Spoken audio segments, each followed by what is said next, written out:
laurels grow in the soil stained by the blood of my ancestors. Punch bowl voices call out to my soul for justice. The wicked will reap what they've sown. Spirit of Aziz is back on the rise. Soldiers in the Delta kept it alive. Time to stand up, take our place in the sun. Understand the time and what must be done. 10,000 fearless on the move. 10K fearless. This is it. 10K fearless on the move. This is it. Sip. Gotta make a move and take control. Have something we can call our own. So shine your light, help the people see that now is the time for us to be free. And if you waiting on the pie in the sky, you better wake up fast. They told you a lie, cause big fields await the wide awake man. Elijah's got the master. 10,000 fearless on the move. 10K fearless. This is it. 10K fearless on the move. This is it. Sip. Injustice, we've had enough. All of our divisions we're breaking up. Destiny has been calling us. The spirit of the Most High is guiding us. See, the time is now. What you waiting on? Quit shooting your brothers. Put your gun down. Come on. They got a cage waiting for you if you keep that up. Early graves coming to you. From that, can't raise you up. Now, Sister Ida B and Fannie Lou, check them out and you'll know what to do. But if you really want your enemy to be alarmed, read the final call. Follow Farrakhan. 10,000 fearless on the move. 10K fearless. This is it. 10K fearless on the move. This is it. Sip. 10K fearless on the move. 10K fearless on the move. 10K fearless on the move. In Mississippi, Mississippi. 10,000 fearless on the move.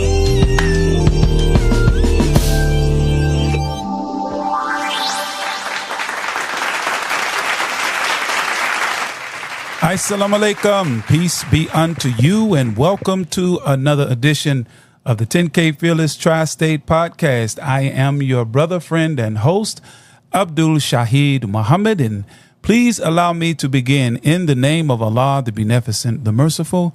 I bear witness to the oneness of God, to the oneness of his prophets, and to the oneness of the scriptures that were revealed through the prophets to the whole of humanity. We bear witness that there is no God but he, and that Muhammad is his messenger. Please allow me to greet each and every one of you with the greeting words of peace, of Assalamu alaikum. Those words mean, may peace be unto you. Welcome, welcome, dear brothers and sisters, to another edition. And we got a very important, I want to say good. Yes, it's going to be good, but in my mind and heart, it's an important broadcast for me, because our special guest for tonight, and I do mean special guest for tonight, is our dear sister Esther Muhammad.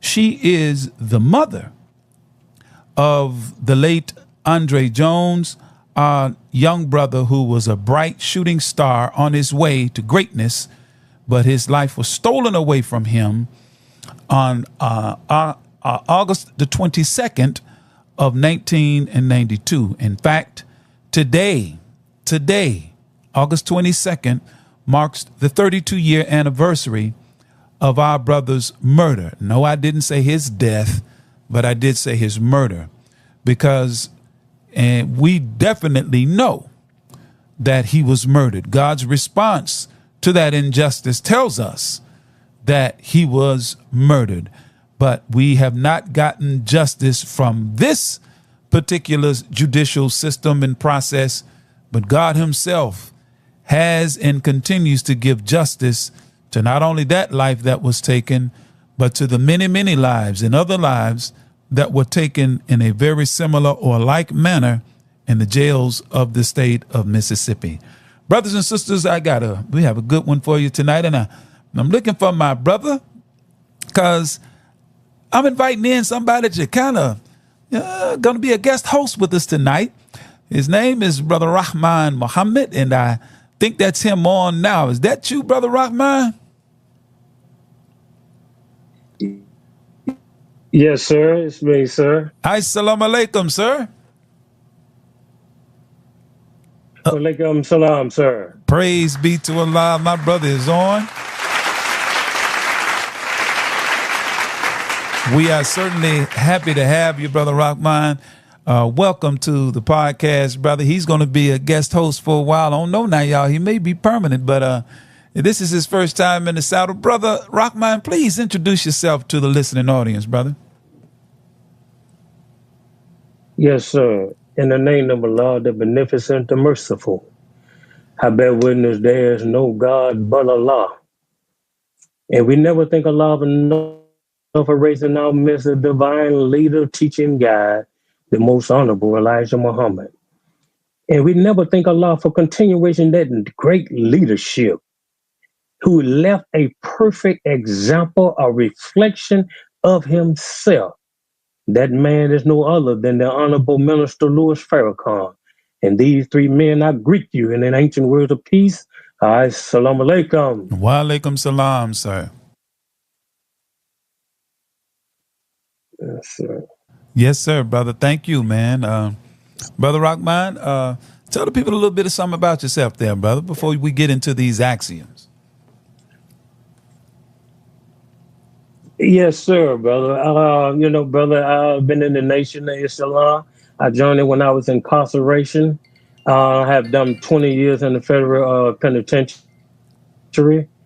And I came across the teaching of the most honorable Elijah Muhammad. And the knowledge that I have gained from the teaching and the perspective that he had given was different than any other thing that I had ever heard in my life. And it was something that touched the core of my spirit and my mind. And it was something that I had been looking for all my life, but I didn't know what it was.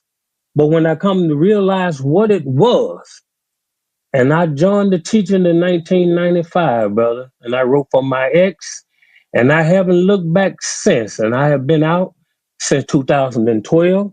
Allah had blessed me, and I'm continuing on the path and the teaching of the most honorable Elijah Muhammad, and try to help unite our people to bring about justice for our people as the guide of the Honorable Minister Louis Farrakhan. All praises are due to Allah. Thank you so much. Brother William, I'm sorry, I'm going to call you Brother William. He's next, but we're going to get the axioms in, brother. So if you would, in the next 4 minutes, go ahead and tell us what our axioms are for tonight, please. Okay, brother, I'm trying to finally put it up. Y'all please be patient with me. They're going to be patient, really, brother. I'm going to be honest, I can't really. Sir? No, they're going to be patient with you, brother. Go ahead, yes, man. Take sir. your time. Give me patient. Yes, sir. Let me find it, beloved.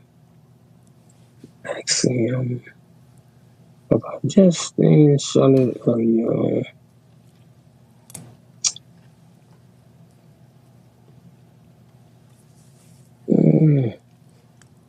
yes, sir. Did you lose it, my brother? Yes, I kind of lost it, beloved. It's all right, because I'm trying to be on the podcast on my phone because I like to run a copy of it that I can be able to read it, but my printer is messing up, so I can't really kind of get to it and find it right there, my beloved. Well, but if you're inshallah, brother, can you read that for me? But I have the other two points that we're going to read after that. Great, brother. Okay. Well, we're going to give you all the definition as we always do as we begin. Brother Saheed? Yes, sir. Can you hear me? Can you hear me, brother? Can you hear me? Uh-oh, we got some technical difficulties going on. Yes, now. sir. You got me now? Okay. Well, Yes, sir. I'm going to go ahead and read the definition of the axiom to our audience. We always like to do this, so we'll understand what undergirds our conversation at each podcast. An axiom is a statement or proposition which is regarded as being established, accepted, or self-evidently true to serve as a premise or starting point for further reasoning and arguments. Okay, that's what an axiom is. So do you got two for us, Brother Rockman? Well, had you found them yet? If not, brother, I'll go ahead and serve them too, and we'll get into our commercial break, and then we'll get into... Yes, sir, I do, sir. Go right Yes, ahead, sir. my brother. Go right ahead. I found it, beloved. I have it. Yes, sir. Go right ahead. Give us two good ones. No, sir, brother. Yes, sir. Number one, the Honorable Minister Louis Farrakhan said, "He who gives you the diameter of your knowledge prescribe you the circumference of your activity." Yes, Number sir. two, a slave is one whose power and authority is ruled over by another, and whose sphere of freedom is limited according to the wishes of his master. So we can personally see that the knowledge that we have is unfit for us to be able to survive, to strive, and to unite to address the problem and the concern that we have facing us and our people in this nation, in this country. That's right. So our knowledge, we have economical problem and the economy can't solve it. We have mental problem and the psychiatrists can't solve it. That's so right. Where are we going with what we have? Somebody got to make us greater than what we are. And they're not coming from Howard or Yale or Northeastern University. It only comes when you let God and the seeds in your life, then you know who you are, then you know what you're capable of. But to blot out our history is a worse crime to perpetuate against us as a people. That's right. So we have to unite. We got to have a new body of knowledge and wisdom, and not the knowledge of the wisdom coming from our enemy. Come on, man. That's the knowledge and the wisdom that we got to have, because we have tried everything else, but everything else has failed us. Why don't we try Islam? Elijah Muhammad said Islam come after everything else has failed. So we have tried this, we have tried that, but we haven't tried Islam. We have not tried to unite among ourselves as one body. Because once we can unite, Elijah Muhammad said our unity is more powerful than a nuclear bomb. Yes, that means sir. that we can address and overcome anything that is facing us and our people, brother, once we unite. And if we don't unite, we will continue to suffer at the hands of our enemy. Come on, man. That's right, brother. And he said that with a lot of That's fire. My brother said that with fire in his bones, and he is absolutely right and exact, dear brothers and sisters. So at this time, we're going to get to our commercial break. Y'all just stand by, and we will be right back after these commercial announcements. Stand by. 20 past 12, chilling in the studio, taking over the world.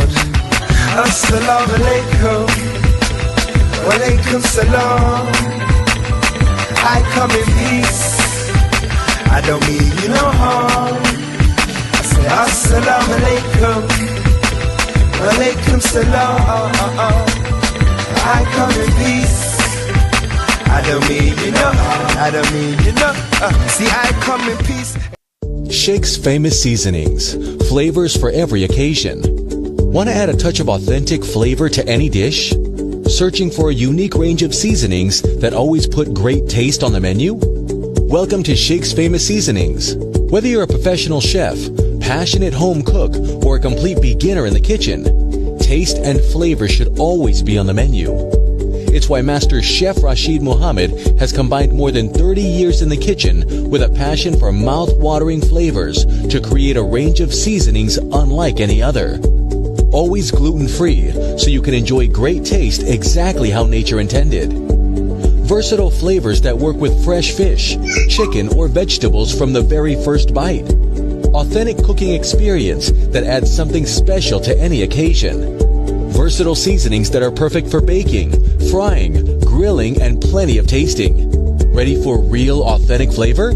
When it's time to see just how delicious seasoned foods can be, why wait? With the click of a button, you can have 30 years of passion for food sent direct to your door. Just what you need to add flavors to every occasion and create meals that you'll always want to eat twice. Place your order at sfseasonings.com. That's sfseasonings.com.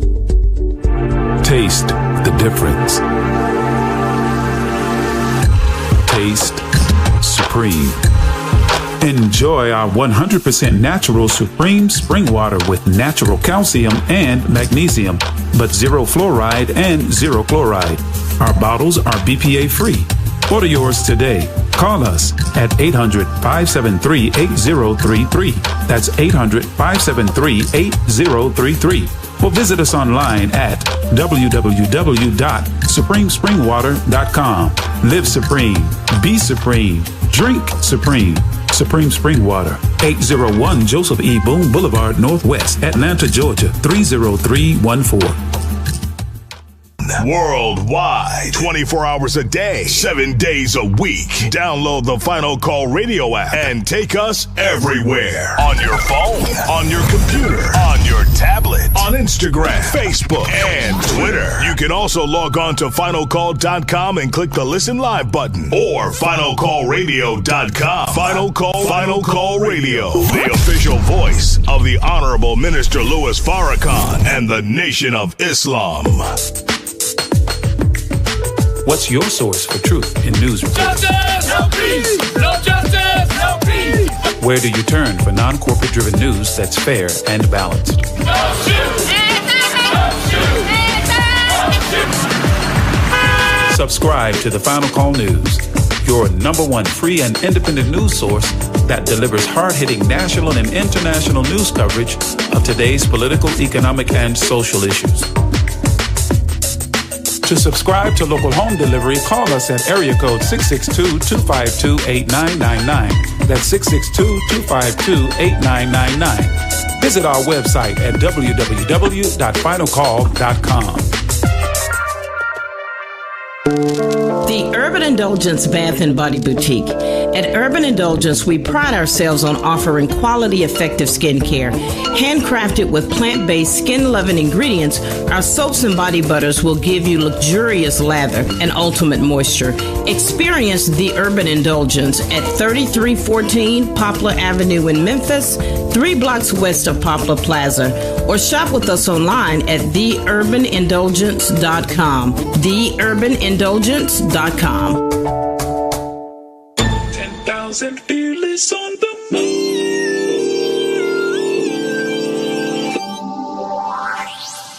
Yes, we're back, and also know that the Urban Indulgence Bath and Body Boutique has a second location here in Memphis. You can find them inside the Painted Tree, located at 8045 Giacosa Plaza. That's out there in the Wolf Chase area. So avail yourself to some of those wonderful bath and body care products, from soaps to body butters to oils to bath bombs. Make sure you go by either 3314 Poplar Avenue, or you can go to the Painted Tree, located at 8045 Giacosa Plaza. So we're back. Let me get back to the panel. I think I lost my brother. Hold on. Let me check on him. I know he was there.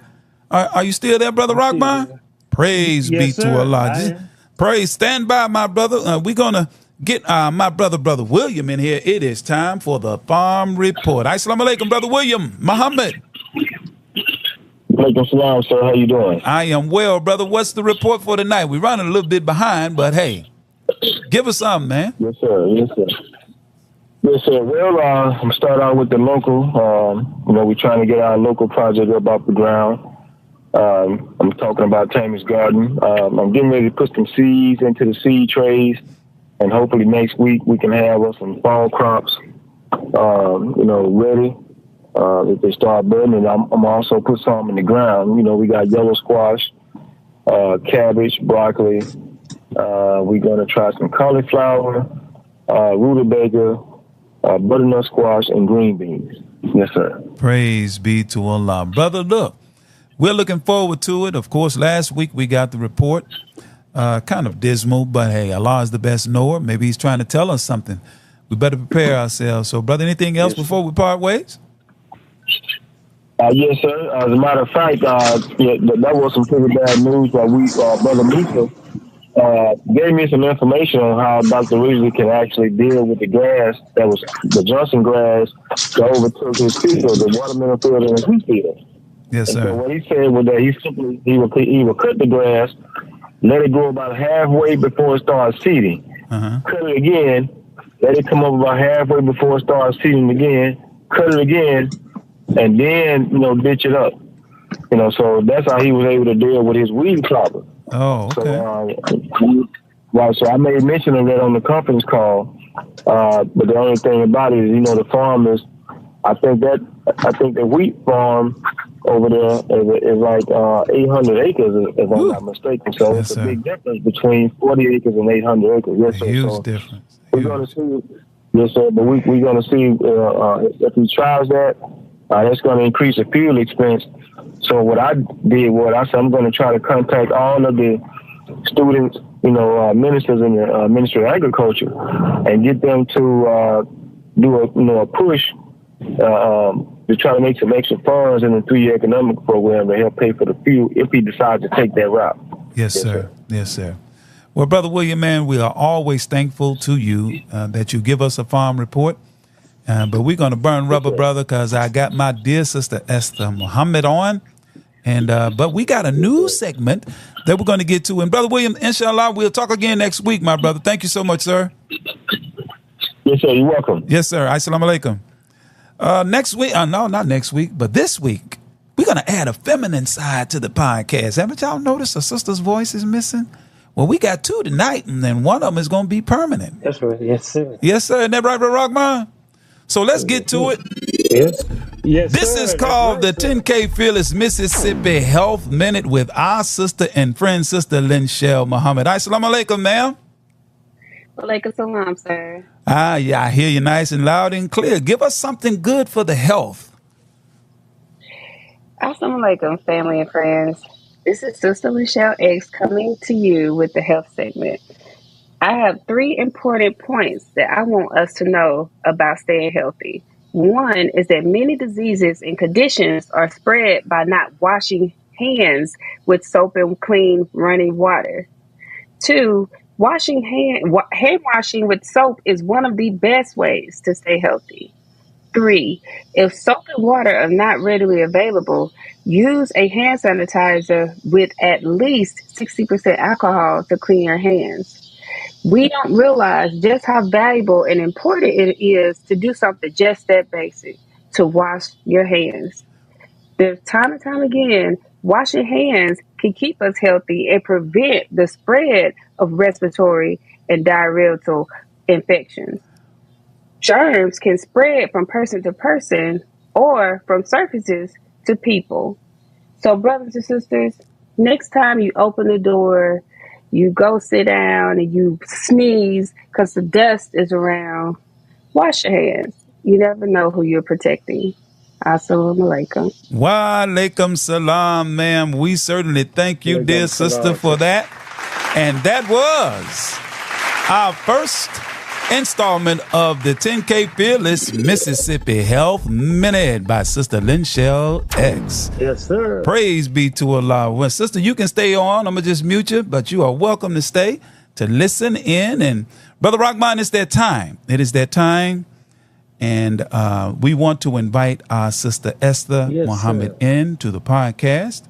I see her on the dashboard, and I'm fixing to give her this invite and make sure she comes in so we can hear her loud and clear. We'll wait for her to respond. I see she's on the dashboard. All she has to do is accept that invitation I just sent to her, and she should come up momentarily. Okay. And there she is. Assalamu alaikum, Sister Esther. Wa alaikum salam. Praise be to Allah, as my brother Minister Sharif would say.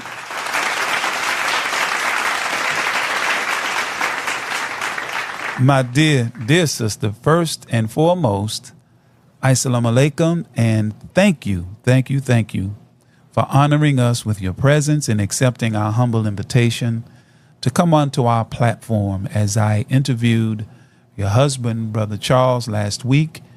And he told me the timing was uncanny. He told me about you and your book that you and your daughter wrote together. So I'm going to get right to it. I want to give you this platform, dear sister, because yours is a story that everybody in America, every black person, every black child, even in the educational process, I think, should know about this.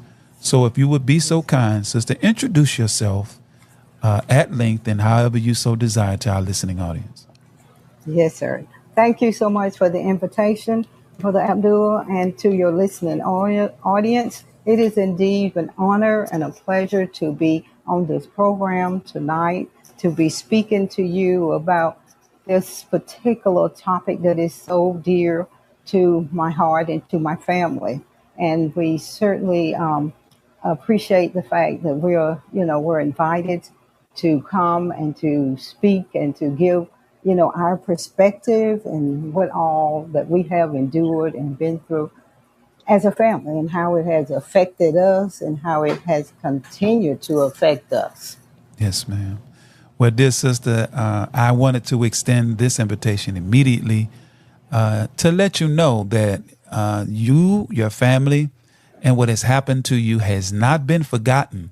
In fact, it holds a very special place in my life because, believe it or not, dear sister, the Honorable Minister Louis Farrakhan's response and God himself, his response to the injustice served as a catalyst for me to hurry up and write my letter and come and help that man, the Honorable Minister Louis Farrakhan. But it was on this day in 92 that 18-year-old Andre Jones and his girlfriend, they were stopped by the police at a roadblock. And Andre was arrested allegedly from having a beer open container and carrying a concealed weapon.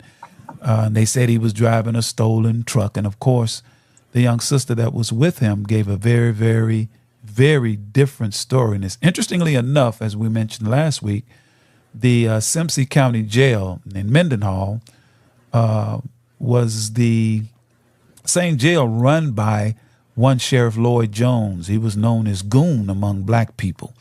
And it's interesting, the Goon Squad is down in that same area. But my dear sister, could you paint for us a thumbnail sketch, if you will, or however far you want to go?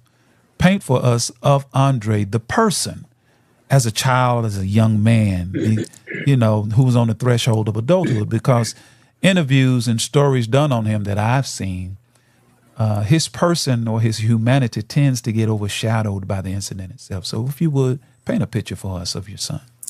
Yes, sir, that's exactly right. And that is why as we and I struggle for justice, even though we did not get what we had hoped for, a fair trial, and to present our side of it, it never happened.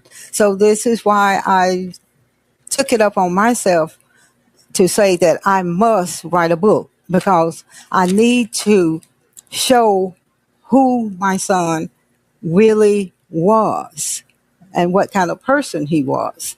So this is how this book came into fruition. Yes, ma'am. Yes. Everything that was said about him was to criminalize him, to make him a criminal. He was only 18. He had just graduated from high school. And also, growing up in Mississippi,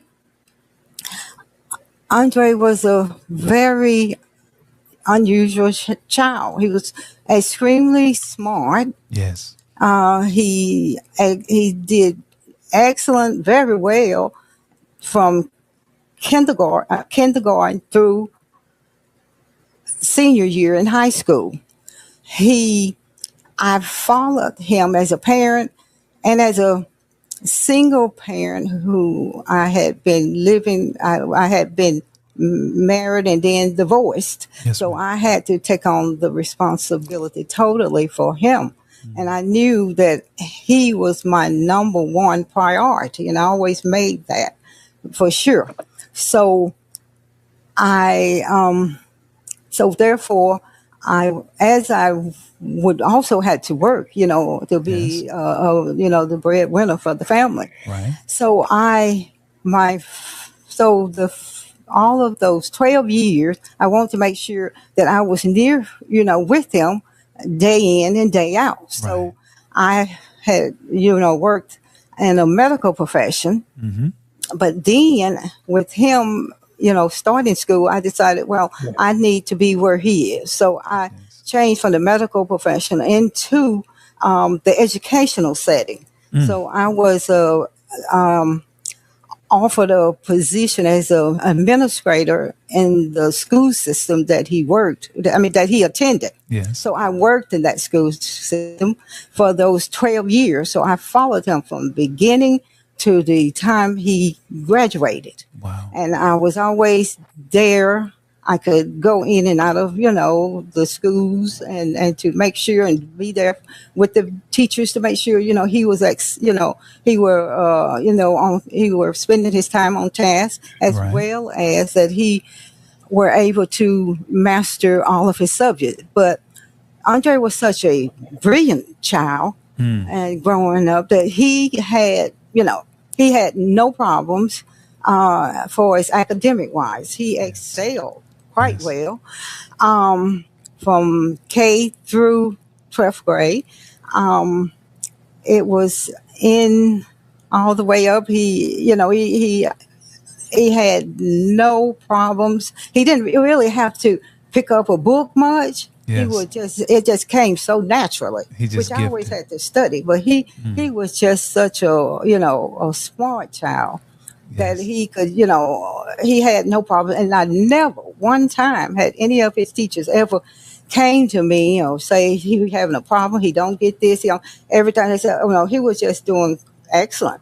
And Mm. in the school system, which was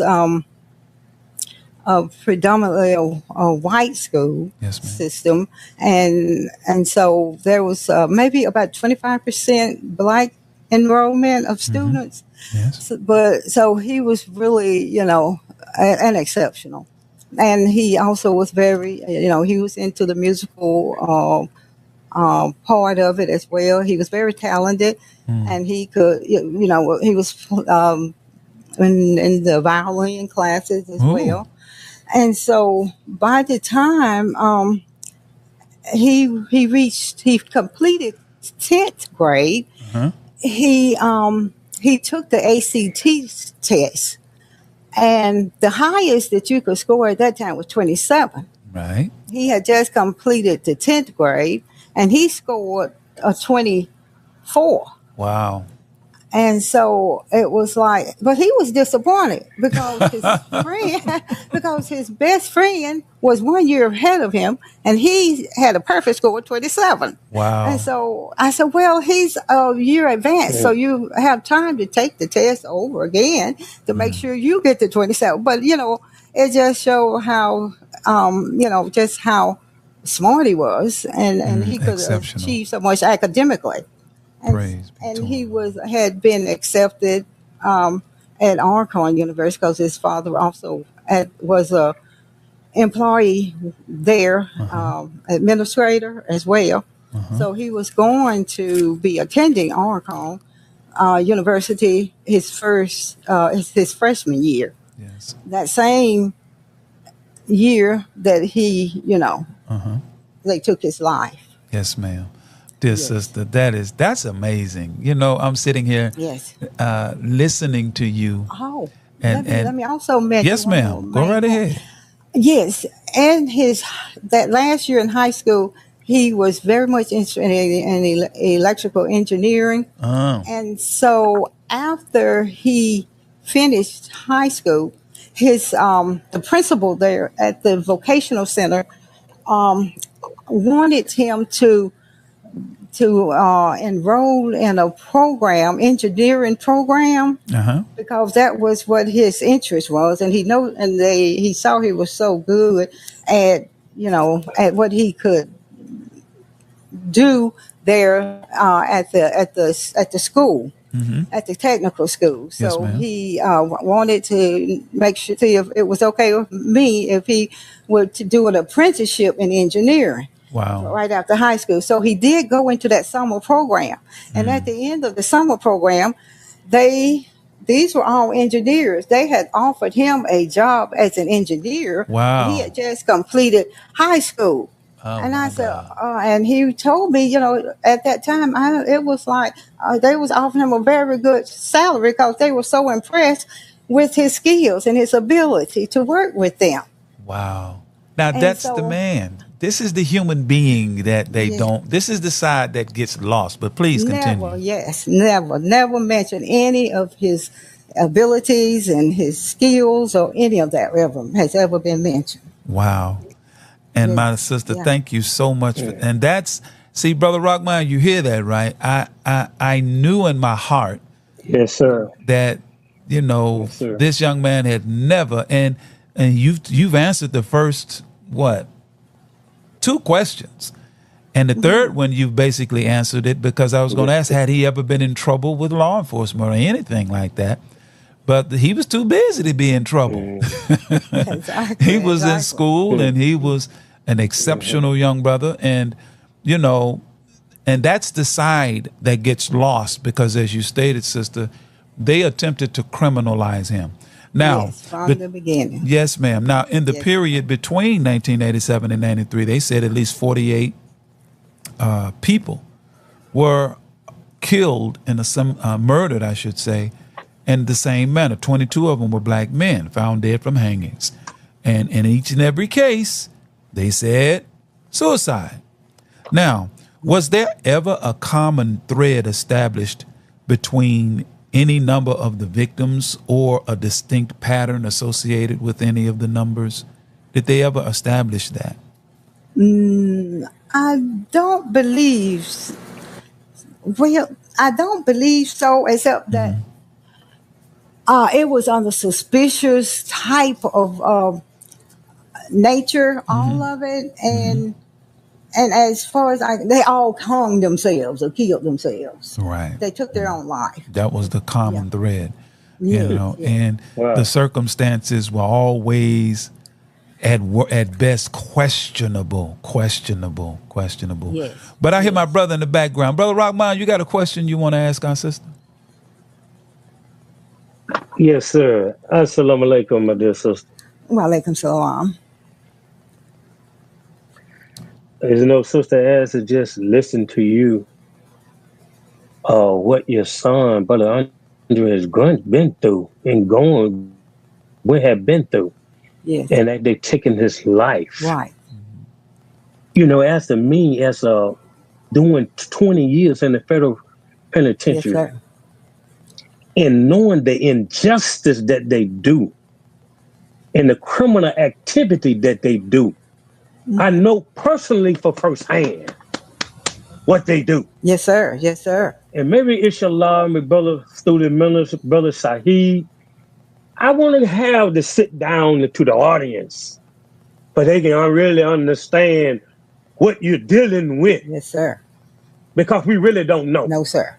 No, we don't. So my question, so I know how they fabricate evidence and lie They and do. falsify paperwork. Yes. I know this personally. So this is a be.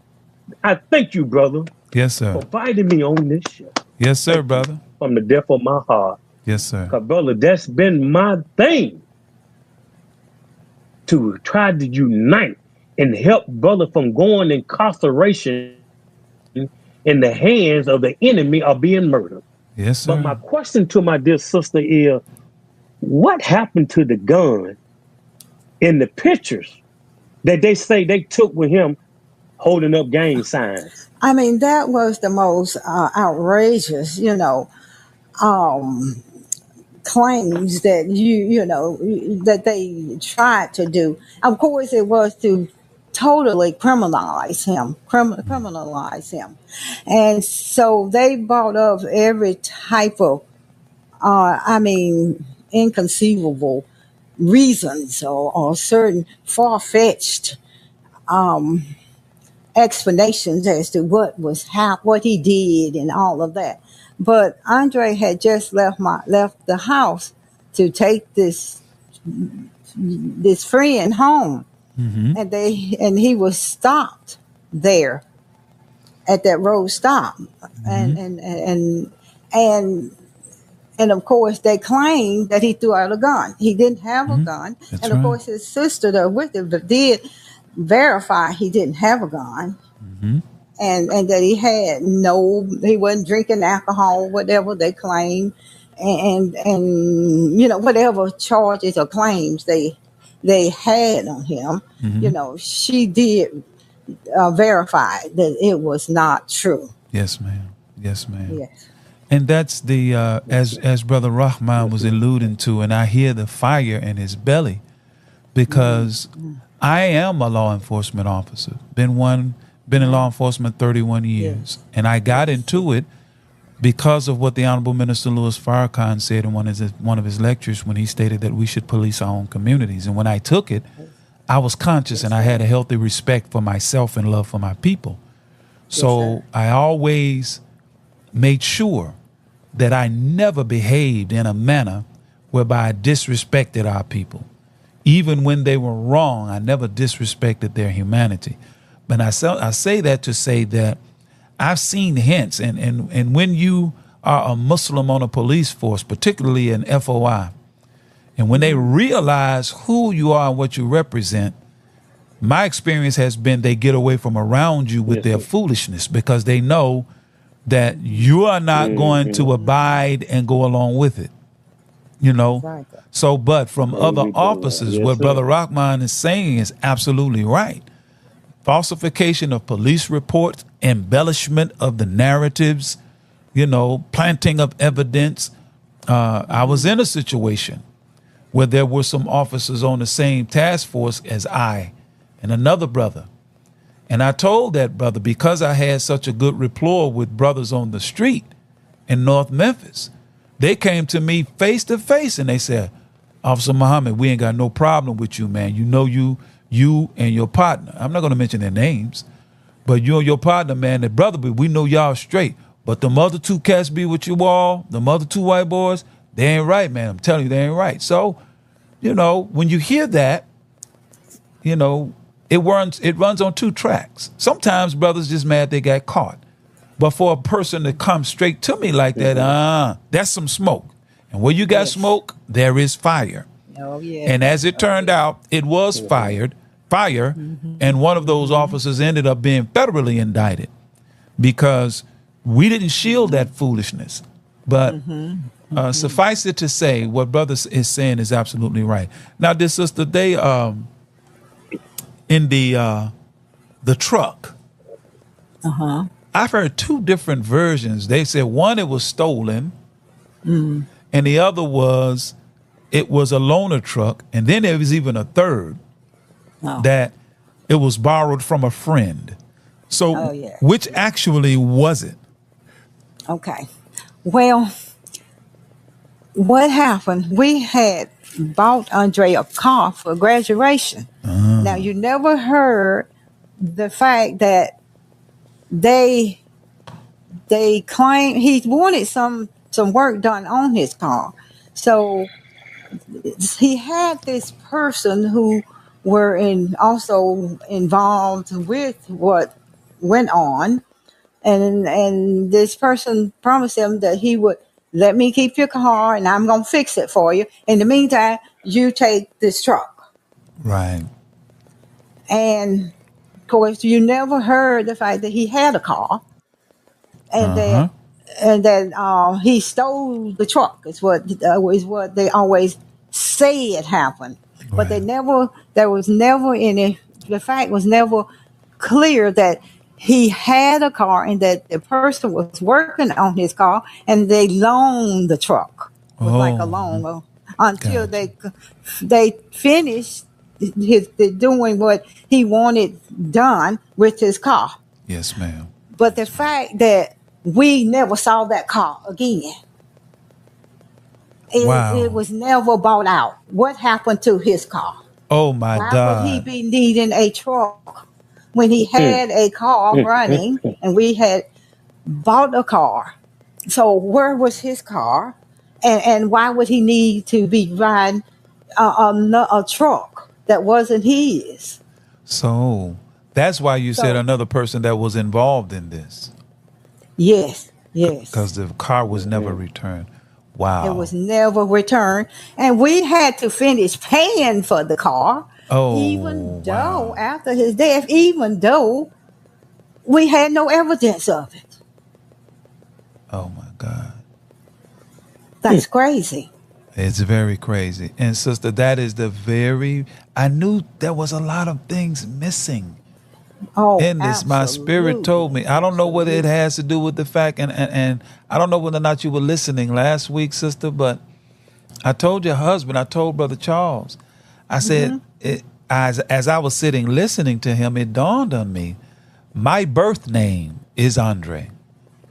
The Honorable Louis Farrakhan gave me the name Abdul Shaheed in 2020. And another caveat just came out. You said Andre played the violin. Well, so did I.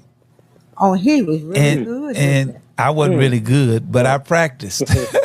I can't say. Oh my goodness, it's amazing. But I took classes playing the violin, and I guess that kind of, this is a kind of like confirmation from what your husband was saying, that it's no mistake that this interview is happening, and sister, it's going to be memorialized, meaning that it's being recorded. It will be posted to our website for download. And excellent. Yes, and before we get away tonight, we definitely want to get to the book that you wrote on his life and discuss it. We're almost at the halfway mark. In about 10 more minutes, we're going to take a break and we're going to come back. But continue.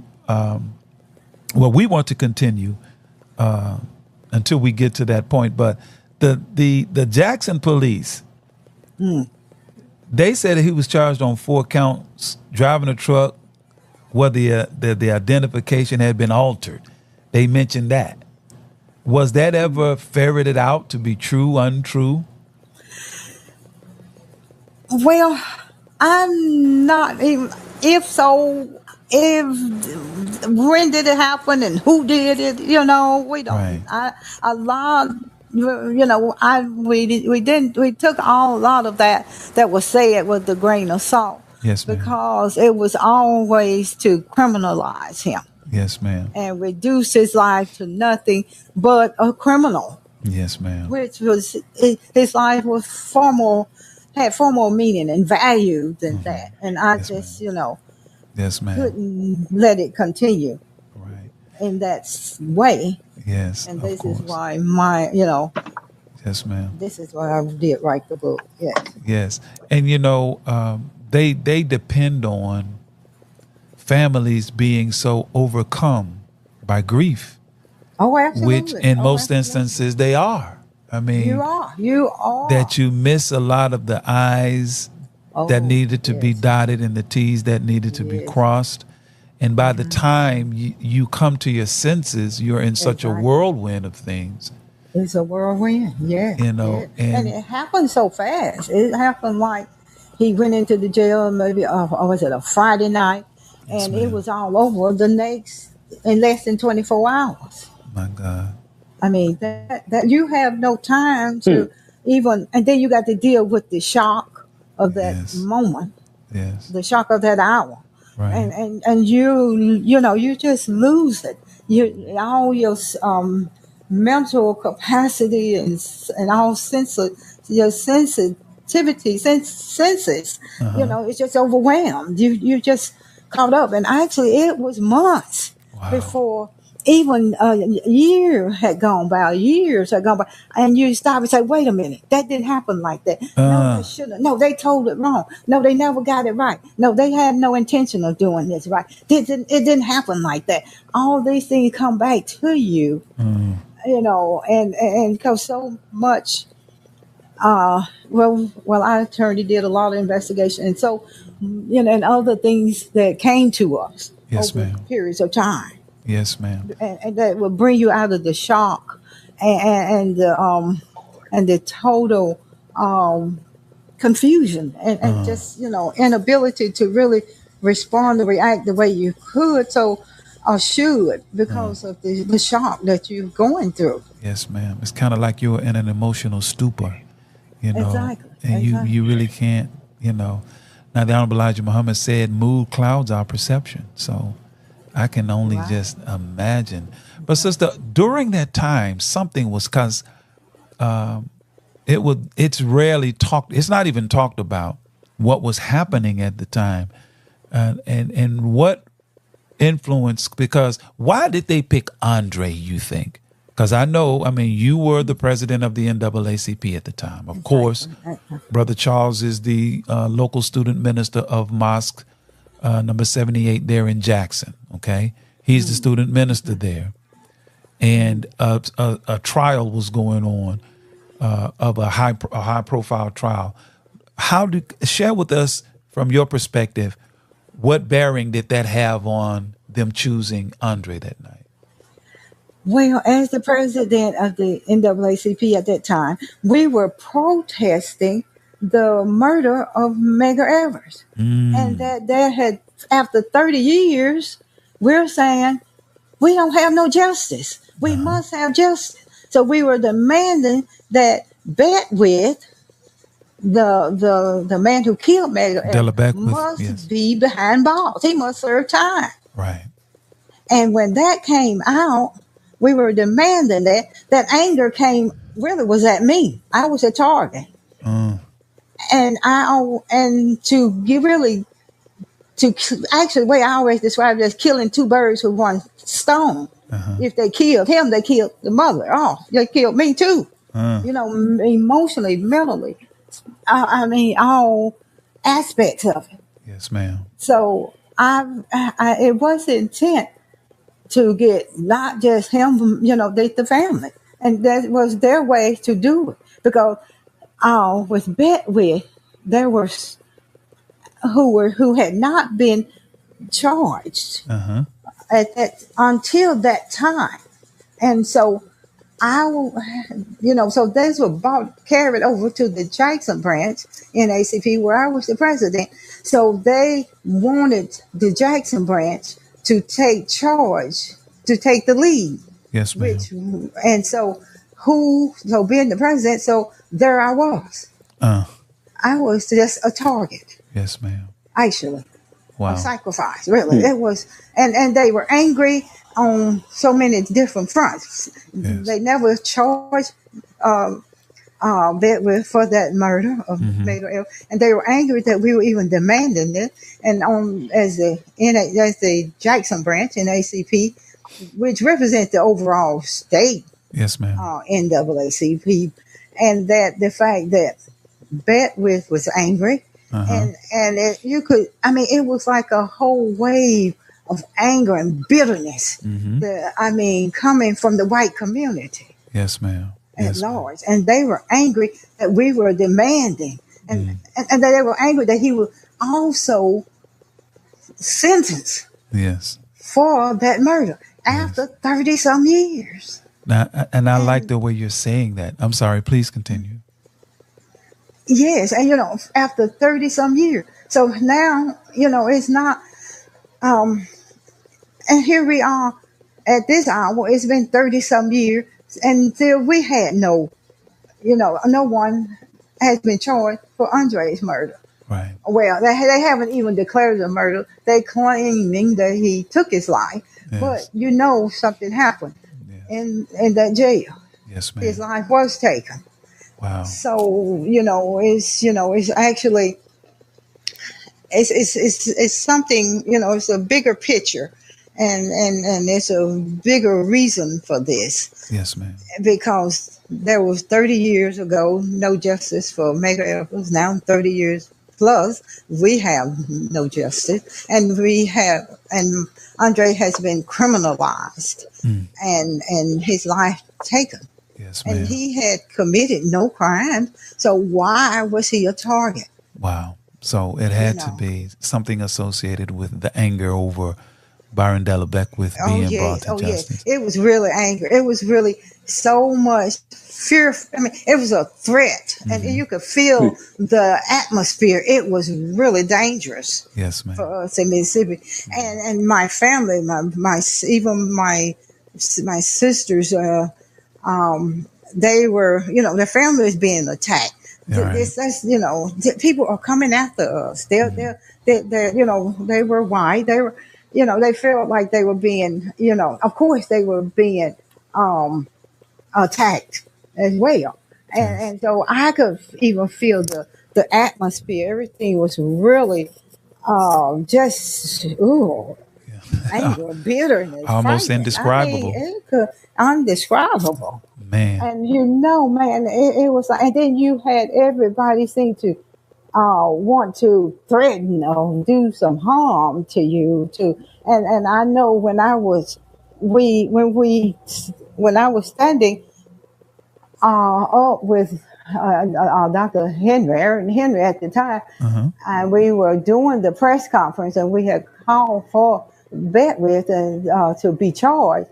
It was like, after that, I mean, I don't know if I used this expression, but all hell broke loose. That's okay, dude, because it's hell in the Delta, man. Yeah, that's what happened. Some demons in them weeds down there. Oh, yeah. Really? I mean, wow. And dear sister, just to give the audience a point of reference of just how virile the hatred, unjustified, unbridled, cold-blooded hatred that exists among them. Just in 2019, 5 years ago, yes, ma'am, 5 years ago, 3 students from Ole Miss University, 3 white students. This was in 2019. This is not 1993, and it's certainly not 1955 or in the 1800s. Andre was murdered in the 20th century, 1993. Yeah. Now, these young white boys, it was 3 students from their fraternity house, Kappa Alpha, KAs. They shared an Instagram photo. All 3 of them. And this made the news. It made the news. All 3 of them posed with rifles. One had a semi-automatic rifle in front of Emmett Till's sign, the landmark. They got a purple landmark down there where Emmett Till was murdered. Don't you know these white boys are so hateful that they took their rifles and shot up the sign? This is not 19 or 18. This was 2019, just 5 years ago. Exactly. And it's so bad, people use that baby's landmark as target practice. They had to put a siren on it. Wickedness. Yes, ma'am. You can't phantom this white mindset. No. And when that anger comes, I mean, it is so virulent. I hope I'm using the right word. I mean, it is so vile and evil and wicked. Yeah, Yes, I mean, it's like anything. Anything can happen. We will do anything, and we will not be, charged. Yes, ma'am. And this is why. Don't care. That's right. This is why it's important, dear brothers and sisters, to our listeners and those who are listening. This is why it is so important that we unite amongst ourselves and look out for one another, regardless of your political, religious, or philosophical position.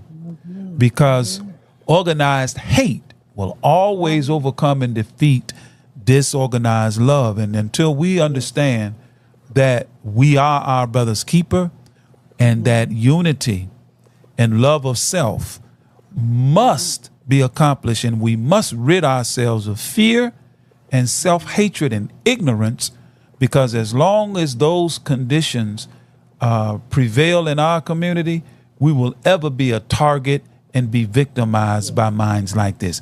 Brothers and sisters, we're going to take a break, and we're going to come back and talk about the book and where we can get it. And you all just stand by. We're going to mute you. Y'all don't go nowhere. Don't go no Bell Better Rock Man like you did last time. And Sister Esther, please stand by. We'll be right back after these commercial announcements.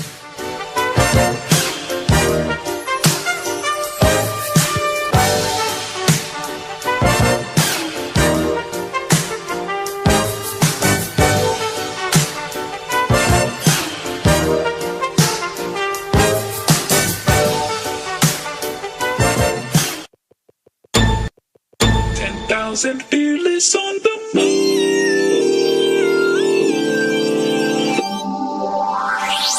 Worldwide, 24 hours a day, 7 days a week. Download the Final Call Radio app and take us everywhere. On your phone, on your computer, on your tablet, on Instagram, Facebook, and Twitter. You can also log on to finalcall.com and click the Listen Live button, or finalcallradio.com. Final Call Radio, the official voice of the Honorable Minister Louis Farrakhan and the Nation of Islam.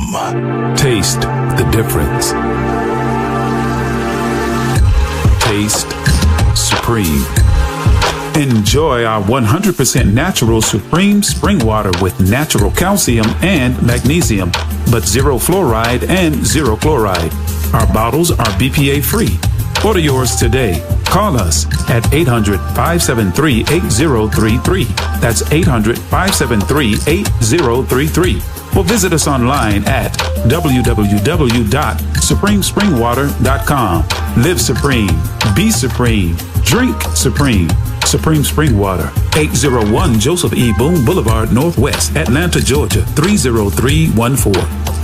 The Urban Indulgence Bath and Body Boutique. At Urban Indulgence, we pride ourselves on offering quality, effective skincare. Handcrafted with plant-based, skin-loving ingredients, our soaps and body butters will give you luxurious lather and ultimate moisture. Experience the Urban Indulgence at 3314 Poplar Avenue in Memphis, 3 blocks west of Poplar Plaza, or shop with us online at theurbanindulgence.com. theurbanindulgence.com. Shake's Famous Seasonings. Flavors for every occasion. Want to add a touch of authentic flavor to any dish? Searching for a unique range of seasonings that always put great taste on the menu? Welcome to Shake's Famous Seasonings. Whether you're a professional chef, passionate home cook, or a complete beginner in the kitchen, taste and flavor should always be on the menu. It's why Master Chef Rashid Muhammad has combined more than 30 years in the kitchen with a passion for mouth-watering flavors to create a range of seasonings unlike any other. Always gluten-free, so you can enjoy great taste exactly how nature intended. Versatile flavors that work with fresh fish, chicken, or vegetables from the very first bite. Authentic cooking experience that adds something special to any occasion. Versatile seasonings that are perfect for baking, frying, grilling, and plenty of tasting. Ready for real, authentic flavor? When it's time to see just how delicious seasoned foods can be, why wait? With the click of a button, you can have 30 years of passion for food sent direct to your door. Just what you need to add flavors to every occasion and create meals that you'll always want to eat twice. Place your order at sfseasonings.com. That's sfseasonings.com.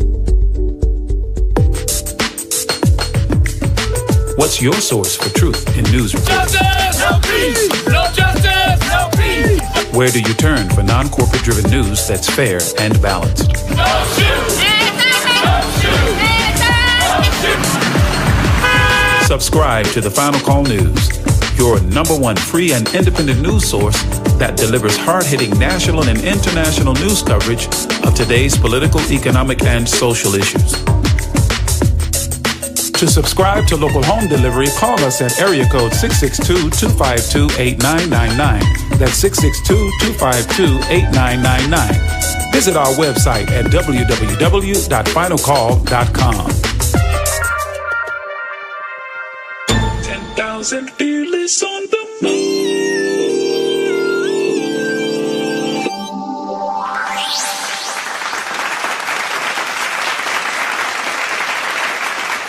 Yes, indeed. We are back live here at the 10K Fearless Tri-State Podcast. Once again, I am your brother, friend, and host, Abdul Shaheed Muhammad. With us tonight, we have our co-host. Who is that co-hosting with us tonight? Diddy. Brother Rahman Muhammad. My brother Rahman. Yes, sir. And we have as our guest tonight, Brother Rahman, our dear sister. I am so happy she's here. Sister Esther Muhammad. Sister Esther, you all right over there, ma'am? Yes, sir. I'm doing fine. Sister Esther, I want to, dovetail into the last portion of our interview and conversation with you. You wrote a book, and you've already laid out what inspired you, and it is kind of the reason I felt like we needed to do this interview, because the reality of who Andre was has gotten lost in the shuffle. If you will, without divulging too much about the book, tell us something about the contents of it and what writers or readers should expect. Yes. It was centered completely on Andre. It was all about him, the book. It started from the time he was born in the hospital up until, his last day. It talked about growing up in Mississippi. It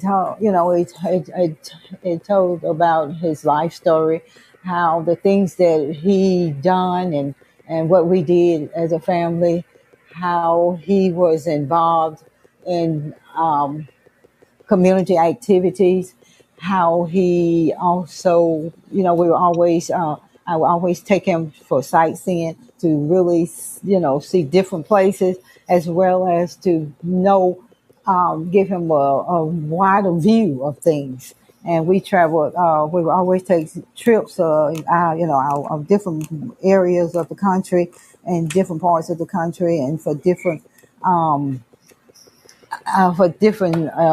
aspects that he could take in educationally wise.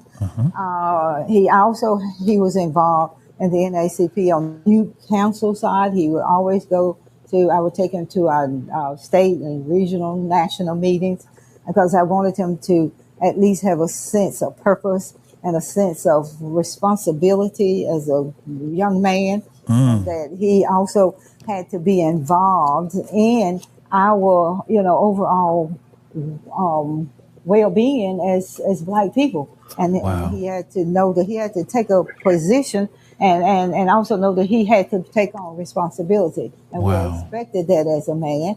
Once he get to be a man, as a young man, and he had his parents, his grandparents, his father, who also had a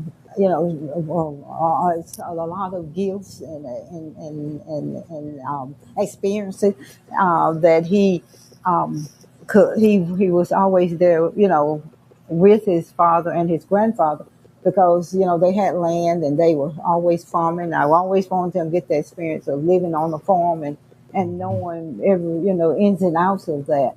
And because I grew up on the farm and I love it, and you must know what it's like to really work, with your hands to deal with livestock, to grow, how things grow, how you plant, how you harvest, and so they had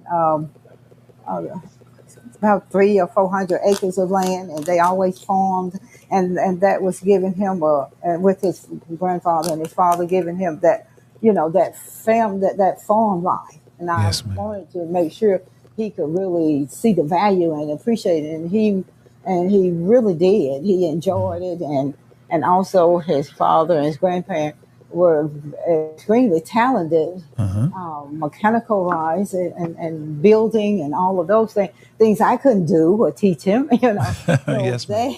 So he grew up with them during the summers, holidays. He was always there and learning and getting that type of experience, Yes, so ma'am. that he could value and see the value as he, would mature. Right. Dear And of sister. course, and I always took him with me Uh-huh.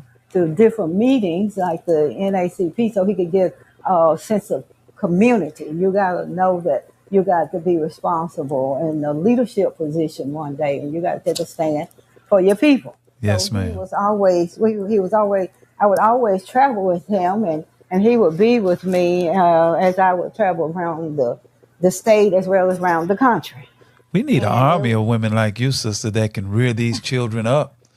Because, yeah, dear sister Esther, in Yes, my sir. estimation, and Brother Rockmine is chiming in because he agrees, we need our women. The Honorable Louis Farrakhan teaches us that our women are the first teachers. yeah. And it sounds like you immersed this young brother Oh, into the absolutely. things that he needed to be immersed in and to give him a strong sense of self. Exactly. And that's what is missing amongst our young people and other things like agriculture. See, us city folk, us folk from the hood, I'm one of them hood brothers that didn't have that experience that rooted me, to myself and to God's creation, Right. and that is so very important, sister. It's this. And we, Yes, please go ahead. No, go ahead. there were the NACP. We had that march on Washington, Uh-huh. and so I said, okay, you're 11, 12. So at that time, I said, you need to see this and then be a part of it, so that this can be an experience, and and you can see all the leadership there, and you can see where black people are coming together and they're giving their, and, we're struggling and we're in a struggle, and Yes, that ma'am. your generation got to carry it on. So we went to Washington. We had bus tours and we went to Washington. He was there. He was probably wasn't too many young people there. I mean, that was traveling, Right. but it gave, but it was an experience for him, and I wanted him to experience it so that he can always remember that, and Yes, that ma'am.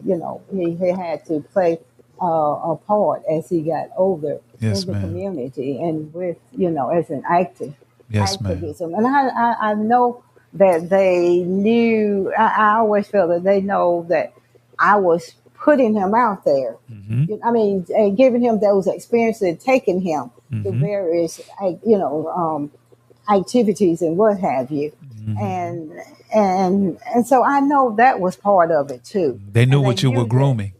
Yeah, they They knew that. knew Yeah, what they said. yeah, They probably looked and said, "This boy gonna be a problem for us yes, exactly. in the future."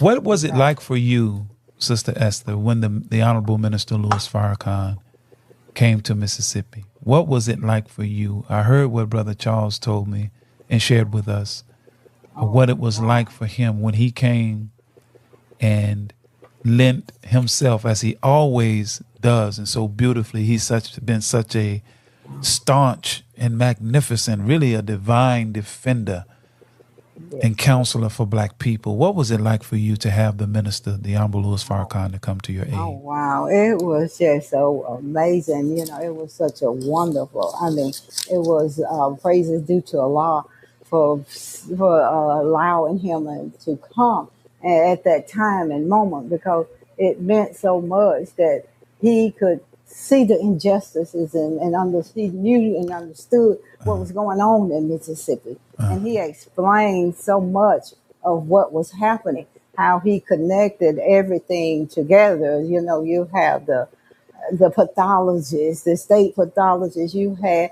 the state, those that were over various positions, and how they all come together Worked in to concert. form.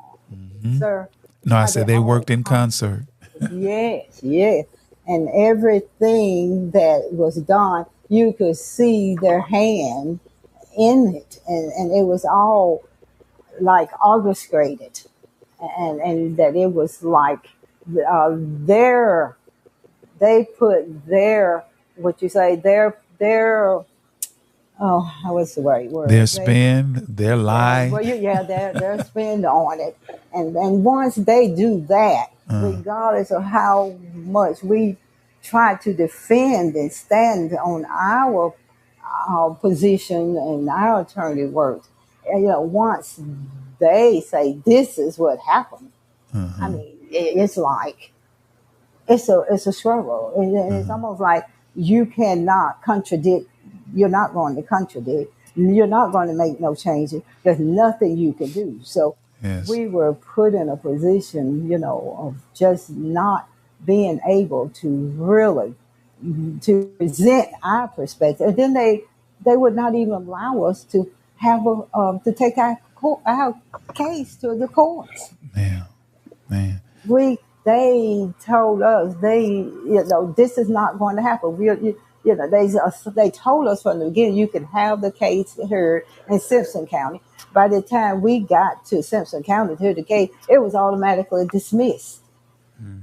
There was no way. And we appealed to the state Supreme Court, and then it was thrown out. There's no way you're going to bring this case to court. It's just not going to happen. My God. And see, sister, that's why I'm advocating that the thing that hurt them when they hurt us with injustice, the thing that hurt them is what Medgar Evers was doing. He was punishing them economically.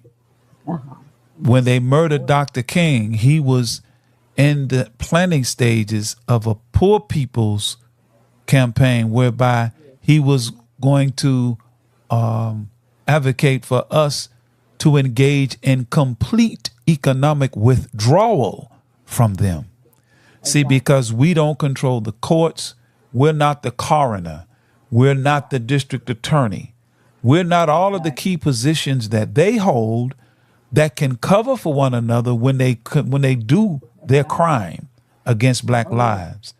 So we have to now begin and understand to begin to love self. And I thank Allah that I have the opportunity to be in Mississippi, to work amongst our brothers and sisters, because there's much work to be done, because this stuff is still happening. Rasheem Carter just happened 3 years ago. Well, actually, what's this, 2024? It happened in 2022. This young man just missing, And where is this case? And will it ever, will we ever get will it ever be bought out? No, sister. This is Mississippi. They hold the key positions. And that's why, in politicians and politics, we must have economics to undergird our politics. Otherwise, they hold all of the cards. Well, since they now hold all of the cards, the number one big stick that we got to beat them with is economics. Black people represent right at 40% of the population of Mississippi. What happens when black dollars withdraw from them? They're in big trouble. If we can get a critical mass or a significant number of our dollars redirected, and like Dr. King would say, redistribute the pain. So in my estimation, now when the minister came, it was amazing, I know, but he gave a message entitled The Wrath of God, wherein he challenged the local leadership to pray for. He was talking to us, because even in my experience, sister, there is still this sycophantic mentality, the sycophants that have this, they make themselves the de facto defenders and defense attorneys of the white power structure, out of fear or out of some favor that they don't want to lose. I'm talking about some people among us. Oh, absolutely. And because that kind of mind still exists, we continue to suffer. But when the minister came, he challenged them to pray to their God. And he was going to pray. He asked them to pray that God save Mississippi, and I'm going to pray that Allah destroys. And I know Brother Charles has already done it, but what was it like? Were you at the arena and immediately following when the minister closed and departed Mississippi? Oh, absolutely, absolutely. Yes, ma'am. Yes, it was an honor. I mean, it was just wonderful to have him to come and to take the time to really speak and to deal with the issue that everything that was going on at that time. Yes, So ma'am. we certainly will be forever indebted to him. Yes. What did the weather do in the immediate aftermath of his message that you saw? The weather. Yes, ma'am. Oh, there was a definite drastic change in the weather. And, Yes, ma'am. And yes, sir. Oh, no doubt about it. Yes, ma'am. That drastic, immediate change. Yes. As we come to the end, I really want the audience to know where to get your book. Brothers and sisters, I am asking us, this story, this young man's life that has been chronicled and memorialized, if you will, in the writing of our dear sister Esther Muhammad, where can we get your book, sister? Where can we get it? You can go to our website, and it's NCFPA. It stands for National Center for Police Accountability. Okay. .us. So Okay. it's NCFPA.us. Yes, ma'am. NCFPA.us. Yes, So, brothers and sisters, make sure that you go to that website and support our sister. I may try to get some copies, sister, and have them available in our bookstore there in Holly Springs.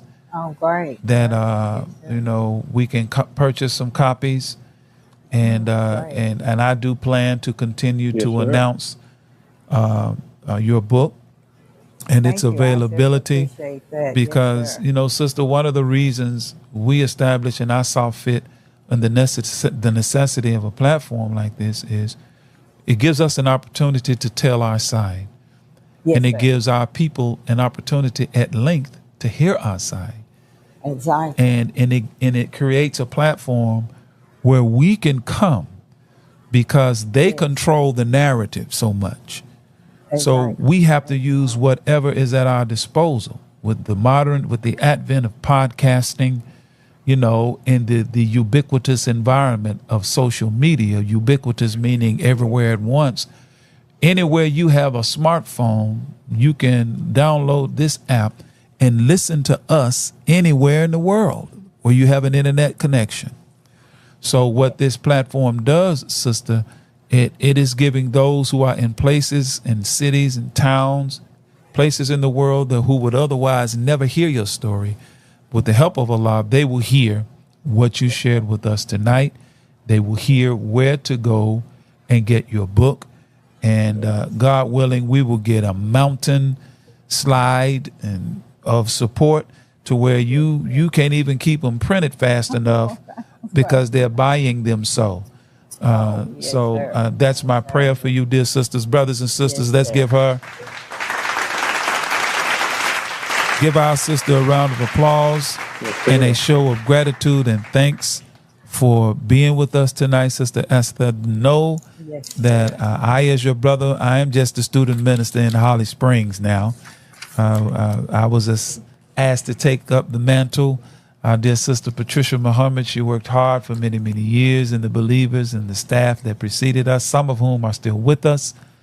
And we have to run our leg of the race. And I can guarantee you, if it pleases Allah, sister, I will be found running and doing my very, very best to aid and assist the Honorable Minister Louis Farrakhan and the believers throughout the great state, as my big brother, Student Minister Abram Muhammad would say out of Jackson, the great, great state of Mississippi. So, dear Sister Esther, any parting words, anything you'd like to say before you go?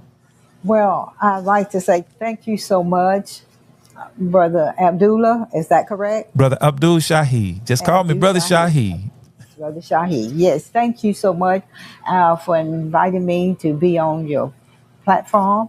It has been my privilege and an honor, and I certainly have enjoyed it. And I certainly look forward to meeting with you and talking with you more. Yes, ma'am. Regarding this matter. Yes, sir. We look forward to it too. And the believing community of Holly Springs and this platform certainly thank you. They are staunch supporters of this platform, and it is because of them it exists. And we are so thankful to each and every one of those believers there in Holly Springs and, of course, throughout the state of Mississippi. So, dear sister, may Allah bless you with a blessed evening. Rest well. Please give our love and greetings to your family, all right? Yes, sir. Most certainly will. And, congratulations on the new grandbaby. Oh, yes. It has been a marvelous blessing. Yes, we all praises due to Allah. Yes, ma'am. So we are excited, and he is wonderful and a handful. Yes, ma'am. Really busy going. Yes, sir. Praise be to Allah. All right, dear sister. Assalamu alaikum. Wa alaikum salam. Praise be to Allah. Brother Rahman, what you think, man? Well, that was very, very enjoyable. And touch me still, man. I still get a little goosebumps, brother. Just, because our stories and stories like that, they kind of fade into ignominy. They just kind of disappear and, and just go away. But no, the Andre Joneses of the world, the Esther Muhammads and Charles Muhammads, the Rasheem Carters and the Tiffany Perkins and the Clay Perkins, and all of those brothers and sisters, brothers who are working hard, like my brother with building bridges, and others who are struggling, the different organizations throughout the state that are doing their part and doing what they can to help bring redress to this. We don't want them to be forgotten, and certainly on this platform, dear brothers and sisters, we are not going to let that happen if it be the will of Allah. Brothers and sisters, we've come to the end of another good podcast, and I don't want to leave us without some good vibes. I like to have a cultural segment, and let's see, where is my mind tonight? I want to give us something to take away, and I'm searching, Brother Rahman. I'm trying to figure out. Okay, I think we're going to give him this, Brother Rahman. We're going to part with one that we call "Get Away," because we need to get away from this enemy, because it hurts to be around him. Check it out, brothers and sisters, and we'll be right back to end tonight's podcast. Listen up. Yeah. It is what it is.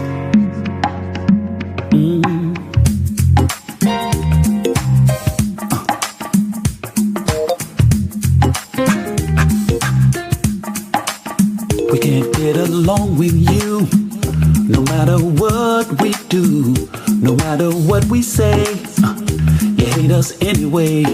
For 4 centuries we tried, we've even lost our lives. This you can't deny. We jumped, we sang, we danced, trying to be your friend. We went to all your schools, even played the fool. We thought everything was fine, but when our brother won your seat, you lost your mind.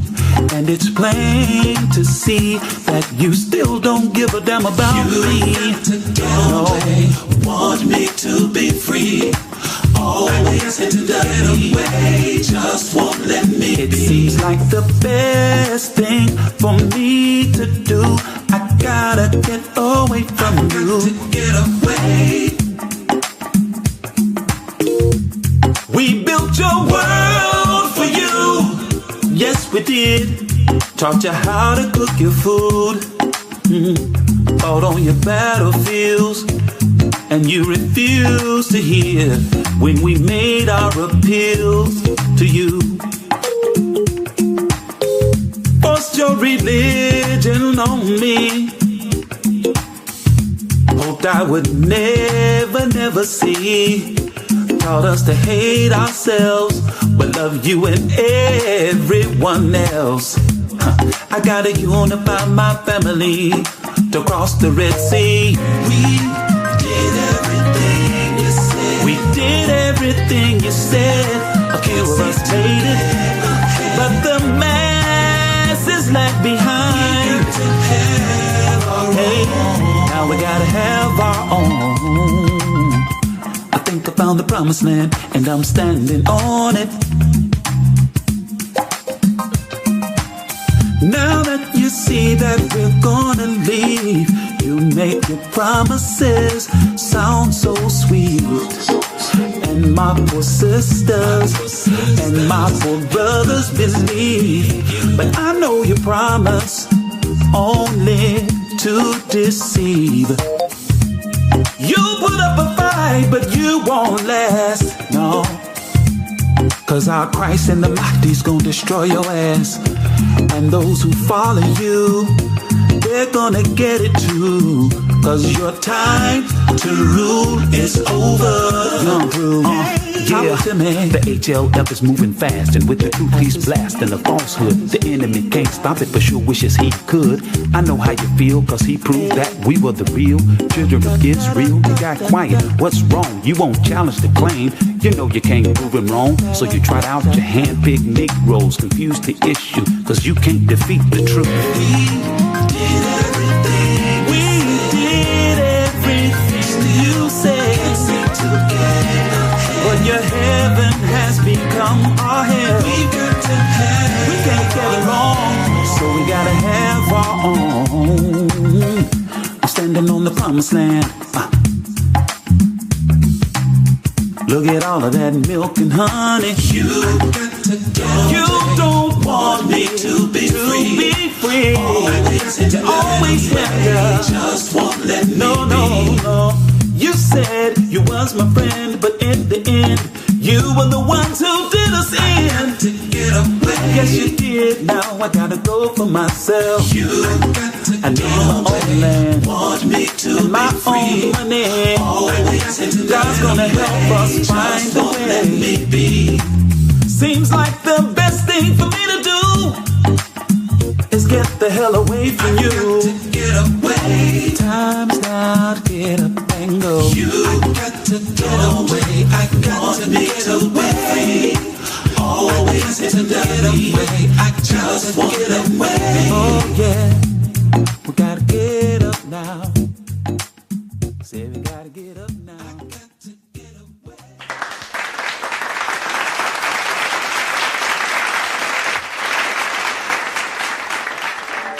Well, brothers and sisters, that's going to do it for tonight's edition of the 10K Fearless Tri-State Podcast. And until next time, Brother Rahman, we're going to have to greet the people with the greeting words of peace. Can you give them the greetings, Brother Rahman, before we part ways? Yes, sir. I greet my beloved family and the listening audience with the greeting words of peace. Assalamu alaikum. Wa alaikum salam, sir. Deep in the delta where the willows grow, in the soil stained by the blood of my ancestors. Punchbowl voices call out to my soul for justice. The wicked will reap what they've sown. Spirit of Aziz is back on the rise. Soldiers in the delta kept it alive. Time to stand up, take our place in the sun. Understand the time and what must be done. 10,000 fearless on the move. 10K fearless. This is it. 10K fearless on the move. This is it. Sip. Gotta make a move and take control. Have something we can call our own. So shine your light, help the people see that now is the time for us to be free. And if you waiting on the pie in the sky, you better wake up fast. They told you a lie, cause big fields await the wide awake man. Elijah's got the message. 10,000 fearless on the move. 10K fearless. This is it. 10K fearless on the move. This is it. Sip. Injustice we've had enough. All of our divisions we're breaking up. Destiny has been calling us. The spirit of the Most High is guiding us. See, the time is now. What you waiting on? Quit shooting your brothers. Put your gun down. Come on. They got a cage waiting for you if you keep that up. Early graves coming to you. From that, can't raise you up. Now Sister Ida B and Fannie Lou, check them out and you'll know what to do. But if you really want your enemy to be alarmed, read the final call. Follow Farrakhan. 10,000 fearless on the move. 10K fearless. Mississippi. 10K fearless on the move. Mississippi. Sip. 10K fearless on the move. 10K fearless.